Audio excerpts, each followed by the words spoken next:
ವಿಜೇಂದ್ರ ಹಾಗೂ ಡಿಕೆ ಶಿವಕುಮಾರ್ ಹೊಂದಾಣಿಕೆ ಮಾಡಿಕೊಂಡಿದ್ದಾರೆ ಎನ್ನುವ ಯತ್ನಾಳ್ ಆರೋಪಕ್ಕೆ ಡಿಕೆ ಸುರೇಶ್ ತಿರುಗೇಟು ನೀಡಿದ್ದಾರೆ. ಡಿಕೆ ಶಿವಕುಮಾರ್ ಜೊತೆ ಯತ್ನಾಳ್ ಕೂಡ ಚೆನ್ನಾಗೇ ಇದ್ದಾರೆ, ಅವಾಗ ಕುಶಲೋಪಚಾರಿ ವಿಚಾರಿಸುತ್ತಾರೆ ಎಂದರು. ಯತ್ನಾಳ್ ಅವರು ಕೂಡ ಶಿವಕುಮಾರ್ ಜೊತೆ ಬಹಳ ಬಾಂಧವ್ಯ ಜಾಸ್ತಿ ಅಲ್ಲ. ಯತ್ನಾಳ್ ಅವರು ಕೂಡ ಬಹಳ ಆತ್ಮೀಯರು, ಅವಳು ಹಿರಿಯ ರಾಜಕಾರಣಿ. ಸೊ ಅವರು ಕೂಡ ಅವಾಗ ಶಿವಕುಮಾರ್ ಅವ್ರ ಜೊತೆ ಕುಶಲೋಪಚಾರಗಳನ್ನು ಮಾತಾಡ್ತಾ ಇರ್ತಾರೆ.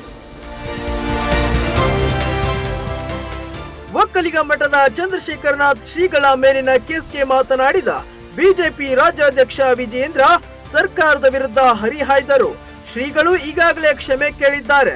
ರಾಜ್ಯ ಸರ್ಕಾರ ವಕ್ಫ್ ವಿಚಾರದಲ್ಲಿ ರೈತರನ್ನ ಒಕ್ಕಲೆಬ್ಬಿಸುವಂತದ್ದು, ಮಠಮಾನ್ಯಗಳ ಜಮೀನನ್ನ ಕಿತ್ತುಕೊಂಡು ಅಧಿಕಾರಿಗಳ ಮೂಲಕ ನೋಟಿಸ್ ಕೊಡುತ್ತಿದ್ದಾರೆ. ಸಹಜವಾಗಿ ಸ್ವಾಮೀಜಿಗಳು ಕೂಡ ರೈತರ ಪರ ಆಕ್ರೋಶ ಭರಿತವಾಗಿ ಮಾತನಾಡಿದ್ದಾರೆ ಎಂದರು. ಮತ್ತು ಸ್ವಾಮೀಜಿಗಳು ಅದ್ರ ಬಗ್ಗೆ ಮುಕ್ತವಾಗಿ ತಮ್ಮ ಕ್ಷಮೆಯನ್ನು ಕೂಡ ಹೇಳಿದರೆ, ಮುಕ್ತ ವಿಚಾರಗಳನ್ನು ಕೂಡ ತಿಳಿಸಿದ್ದಾರೆ. ಆದರೆ ಎಲ್ಲ ಒಂದು ಕಡೆ ರಾಜ್ಯ ಸರ್ಕಾರ ಏನೋ ವಕ್ಫ್ ವಿಚಾರದಲ್ಲಿ ಇವತ್ತು ರೈತರನ್ನ ಒಕ್ಕಲೆಬ್ಬಿಸ್ತಕ್ಕಂಥದ್ದು, ಮಠಮಾನ್ಯಗಳ ಜಮೀನನ್ನು ಕಿತ್ಕೊಳ್ತಕ್ಕಂಥದ್ದು, ನೋಟಿಸ್ಗಳನ್ನು ಕೊಡುವುದು ಅಧಿಕಾರಿಗಳ ಮುಖೇನ. ಬಿಜೆಪಿ ಶಾಸಕ ಯತ್ನಾಳ್ ವಿರುದ್ಧ ಇಂದು ಡಿಸಿಎಂ ಡಿಕೆ ಶಿವಕುಮಾರ್ ವಾಗ್ದಾಳಿ ನಡೆಸಿದ್ದಾರೆ. ಬಸವಣ್ಣನ ಬಗ್ಗೆ ಅಪಮಾನ ಮಾಡಿರುವ ಯತ್ನಾಳ್ ಅವರನ್ನ ಸ್ವಾಮೀಜಿಗಳೇ ಮೆಂಟಲ್ ಆಸ್ಪತ್ರೆಗೆ ಸೇರಿಸಬೇಕು ಅಂತಿದ್ದಾರೆ. ಅದು ಬಿಜೆಪಿಯ ಮನಸ್ಥಿತಿಯನ್ನ ತೋರಿಸುತ್ತದೆ ಎಂದು ಟೀಕಿಸಿದರು. ಸರ್ವರಿಗೂ ಸಮಬಾಳು ಸಮಪಾಲು ಎನ್ನುವ ಮಾತು ಅದು ಬಸವಣ್ಣವ್ರದ್ದು. ಅಂತ ಬಸವಣ್ಣವ್ರಿಗೆ ಯತ್ನಾಳ್ ಅವರು ಉಚ್ಚ ಅವಮಾನವನ್ನು ಮಾಡಿದ್ದಾರೆ.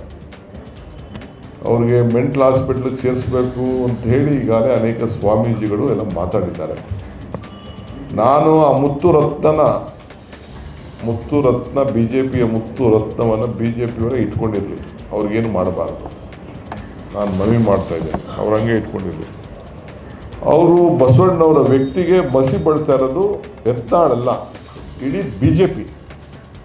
ಬಿಜೆಪಿ ಪಕ್ಷನೇ ಬಸವಣ್ಣವ್ರಿಗೆ ವ್ಯಕ್ತಿತ್ವಕ್ಕೆ ಮಸಿ ಬಳಿತಾ ಇದ್ದಾರೆ.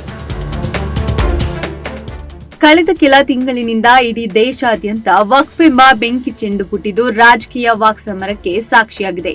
ಆಂಧ್ರದ ಹಿಂದಿನ ಜಗನ್ ಸರ್ಕಾರ ರಚಿಸಿದ್ದ ವಕ್ಫ್ ಬೋರ್ಡ್ ಅನ್ನು ನಾಯ್ಡು ಅವರ ಟಿಡಿಪಿ ಸರ್ಕಾರ ರದ್ದುಗೊಳಿಸಿದೆ.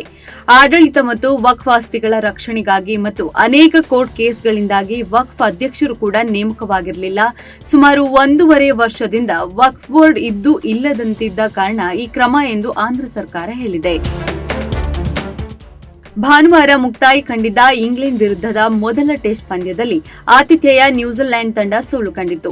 ಈ ಸೋಲಿನಿಂದ ಭಾರತ, ಆಸ್ಟ್ರೇಲಿಯಾ ಹಾಗೂ ದಕ್ಷಿಣ ಆಫ್ರಿಕಾ ತಂಡಕ್ಕೆ 2023-25 ವಿಶ್ವ ಟೆಸ್ಟ್ ಚಾಂಪಿಯನ್ಶಿಪ್ ಫೈನಲ್ ಪ್ರವೇಶಿಸುವ ಹಾದಿ ಇದೀಗ ಸುಗಮಗೊಂಡಿದೆ.